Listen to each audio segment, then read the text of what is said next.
This season of solo leveling has gotten better and better with each episode, and by the looks of it, it's not slowing down anytime soon. And while it may not have been as action-packed as the previous episodes, it did give us quite a bit to discuss. From Jinwoo's official reassessment, becoming Korea's 10th S-rank hunter, to his many recruitment opportunities and his newfound love for mining. We'll also take a look at some of the skipped content from the manhwa to see the little details that the anime chose not to include. So sit back, relax, and let's get into it.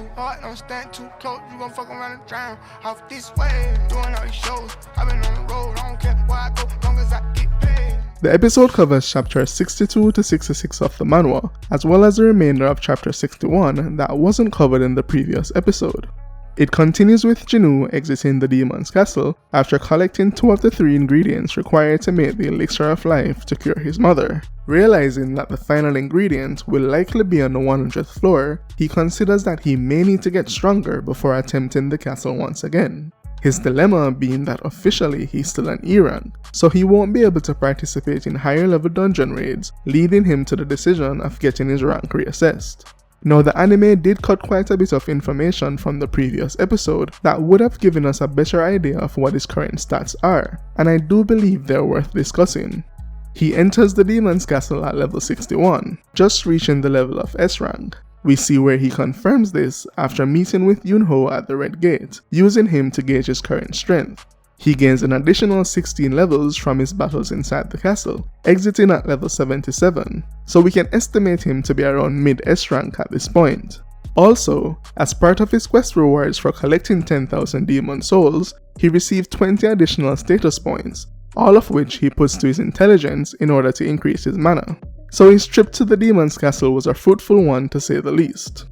We cut to the day of the reassessment, and we see Mr. An's assistant Ki-chul scoping out the hunters waiting to be assessed. And this goes to show you that you can't assume someone's rank just by looking at them, because after their assessment, the guy he assumed to be C rank was actually E rank, and our nervous friend who he assumed to be E rank was actually C rank. After spotting Jinwoo, however, he immediately calls Yunho, informing him that Jinwoo has arrived for his reassessment, with Yunho dropping everything to make his way to the assessment center, still wanting to recruit him to the White Tiger Guild. While waiting his turn, Jinwoo overhears one of the hunters we mentioned earlier trying to comfort the other, informing him that as long as he doesn't get assigned E rank, he'll likely be able to make a decent living, and it shows the struggle that Jinwoo has had all these years. Not only was he an E rank, he was the weakest E rank hunter there was, yet he continued raiding for the sake of his family, despite the risk to his life. It's Jinwoo's turn to be assessed, and the machine keeps giving an error message. We find out that the reason for this is that his magic power is far greater than the mana orb can measure, and this can only mean that Jinwoo is officially Korea's 10th S-rank hunter. While this is happening, we see Jin-chul and the head of the Hunters Guild, Jong-in, outside the building discussing the Jeju Island situation and the Red Gate incident, with Choi digging for information trying to find out the identity of the hunter who assisted the White Tiger Guild. The commotion of Jinwoo's assessment gets their attention, and they quickly make their way inside the building. Choi can immediately tell from Jinwoo's aura that he is S-rank and wastes no time trying to recruit him to the Hunters Guild. In the manhwa, his ambitions get the better of him, and we see him consider that adding Jinwoo to the guild alongside himself and Cha would take his guild from being the most powerful in Korea to the most powerful guild in the world. In classic Jinwoo fashion, he remains completely unbothered by all of this, and rejects Choi's offer without a second thought. Everyone is shocked by Jinwoo's actions, as for anyone else, being personally recruited by the man deemed as the ultimate hunter would have been an amazing opportunity, at the very least worth considering. Coincidentally, Jinwoo's nickname of the world's weakest hunter was actually based on Choi's nickname, so maybe he's still a little salty about this. Jinwoo takes off using his stealth skill, and we see Yunho finally arrive and out of breath, likely from running the entire way.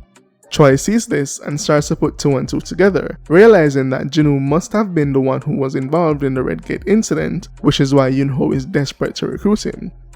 After visiting his mom once more at the hospital, we can tell that Jinwoo wants to go back to the demon's castle as soon as possible to retrieve the final ingredient for the elixir. As he exits the room, we see that Jinchul is still in disbelief that he overlooked Jinwoo this entire time, thinking he's always had an eye for talent. In the manhwa, he first asks Jinwoo if he was the one who defeated all the beasts inside the double dungeon, as that incident is what placed him on his radar in the first place. If you recall, after the Double Dungeon massacre, it was Jinchul who came and reassessed Jinwoo, suspecting him of being reawakened. But based on the nature of the system, Jinwoo would still be an E rank at that time. Normally, a reawakened hunter goes from one rank to the next instantaneously, so Jinwoo's situation is not one they're accustomed to.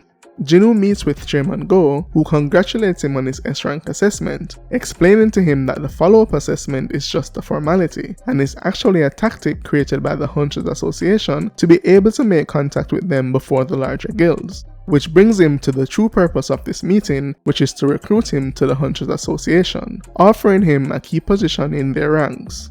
He explains the association's true role and informs him of the delicate power balance that currently exists amongst the country's 5 main guilds, going further to explain that Jinwoo joining any of these guilds would disrupt the current power struggle, effectively creating a superpower in the country that the Hunters Association would be powerless to regulate. While he may not be able to offer the money and fame that Jinwoo would likely get from joining one of the 5 main guilds, what he can offer is political power and influence, which if used properly can be just as powerful. I've always liked this option for Jinwoo, to be honest. It creates a different dynamic than we'd normally see in shonen anime, but this type of power has never been something that he's shown interest in, so I understand why it doesn't appeal to him as much. Being a hunter that can continuously get stronger after each fight, he would definitely be limiting himself by deciding to pursue this path. With that said, Jinwoo turns him down, saying that he wants to fight, and as a hunter, his place is with the magic beasts inside the dungeons, and while it wasn't the answer that Chairman Go was looking for, it definitely impressed him. Before leaving, the manhwa shows us another interaction between Jinwoo and Jinchul, where he stops to tell him that he does have a good eye, and that he wasn't the one who defeated the beasts inside the double dungeon. This would dispel any rumors of him being a false ranker, as Jinchul always believed that if Jinwoo had the power to defeat the beasts, he wouldn't have sat by and let so many people die, which Jinchul and Chairman Go do end up discussing later in the episode, but it does beg the question of who did it and what exactly happened inside that dungeon. Back in America, we see Dongsoo absolutely wrecked after the fight against Il-won, losing all his gains after being off cycle for a few days. And this is where the cut content from the previous episode really hurts the story, because Dongsoo's actions in the manhwa were absolutely diabolical, and I'll pull up the manhwa panels for reference. The purpose of the interrogation would remain the same. Dongsoo needs to determine if Il-won is actually human or just a humanoid beast trying to deceive them. During this time, he starts to realize that Il-won may actually be telling the truth, and even starts to wonder if persons can be brought back to life if they die inside a dungeon, thinking of his older brother. Things change, however, when he realizes that his son is Jinwoo, and he sees this as the universe giving him a second chance at revenge. He then informs the deputy director that Il-won is a magic beast and they need to evacuate quickly as he's about to attack, orchestrating this entire plot only to get his ass beat. The deputy director then visits him in the hospital, asking Dongsoo if he's sure that Il-won was actually a magic beast, and you can tell that he doesn't believe him, but decides not to press him any further. In the manhwa, he actually shows Dongsoo footage of Il-won saving civilian lives following the destruction caused by their fight, saying he doesn't believe that a magic beast would act in this way. Even so, Dongsoo doubles down on his decision, still blinded by rage and wanting revenge. He also has an idea of where Il-won will be headed, so with proper gear, he feels like he'll be able to go after him, but I think the Hwangs need to stop messing with the songs because it clearly never ends well for them. As part of Jinwoo's preparations to re-enter the demon's castle, he starts to look at the equipment on the hunter's auction market. Unfortunately, the funds he saved isn't enough to cover these prices, which the last time we saw his bank balance, it was around 1.4 billion won, which should give you an idea of how expensive these equipment are. He considers selling the Orb of Avarice that he got from defeating Vulcan, which would definitely fetch a high price as it doubles the attack power of magic-based attacks, but it would be difficult to explain how he got his hands on such a powerful artifact. His involvement in the Red Gate is still a secret, and he hasn't been in any gate higher than a C rank, but if there was a record of him entering an A rank gate, that would serve as a good excuse. He sees that the mining team of the Hunters Guild is hiring hunters to join their team, so he quickly jumps on this opportunity. And I've always thought this was strange, because if he says he found the orb while in a dungeon owned by another guild, wouldn't that cause further issues for him, since all the items excavated from the dungeon would belong to that guild, and I don't think finders keepers would work in this situation. It's the day of the dungeon raid, and we get to see how efficiently these larger guilds operate. Each task is separated into different teams, with the strike team being responsible for taking down the magic beast while keeping the boss alive so the gate doesn't close. This gives the mining team enough time to collect the mana crystals from the dungeon, and for the collection team to retrieve the beast's carcasses. And we have seen Jinwoo use a similar system in his C rank raids with Jinwoo, so if he should use his shadow army in a similar fashion, he could practically run his own guild. We see Choi and Cha exit the dungeon, and this would be Jinwoo's first time seeing her, immediately ending the aura farming debates, wondering how many people in the world would even have this much aura. She senses his presence, thinking it was Chairman Go, which strengthens Jinwoo's earlier theory that he's just around the chairman's strength. He quickly hides his presence, and Cha dismisses the thought. We see that even as a miner, there's still discrimination based on hunter ranking, but Jinwoo clearly has a career in mining if this hunter thing doesn't work out. Curious to see what an A rank boss looks like, Jinwoo rushes to the boss room to get a quick look before the others finish their lunch. His curiosity gets the better of him as he gets ready to poke a few holes in the beast. A patrolling Cha sees this and confronts him, bringing the episode to an end and edging us harder than they did in the manhwa.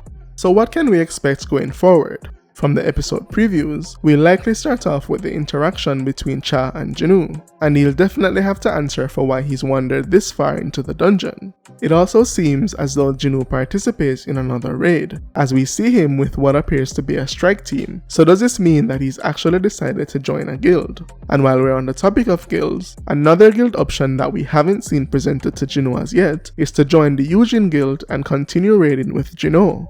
We see that their dynamic is a good one, and it does achieve his goals of continuing to raid dungeons and increasing his levels, so it's definitely one he should consider when the time comes. The Jeju Island and Demon Castle storylines will likely take a backseat for the next couple episodes, so don't expect much development there. Also, I know there are lots of persons concerned about the anime's pacing and the artwork, and to be honest, a lot of the concerns are justified, especially when looking at the previous episodes and seeing all the scenes that were cut. But the studio has proven to us that they can get the important things right, and being a low priority episode, this is likely the worst that it will ever get. That being said, this was still an amazing episode, and I'm definitely excited to see how they deal with the next couple episodes because they're definitely going to be insane.